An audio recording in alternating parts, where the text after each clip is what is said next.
A Roblox data fetch error means the game can't retrieve necessary data from Roblox's servers. Think of it like trying to load a web page, but the page doesn't fully load.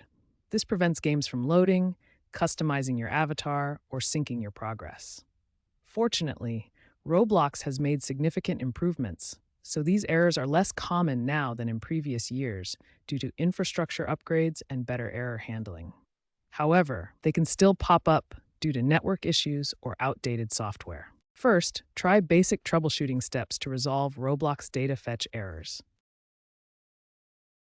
To check your internet speed, you can use an online speed test tool.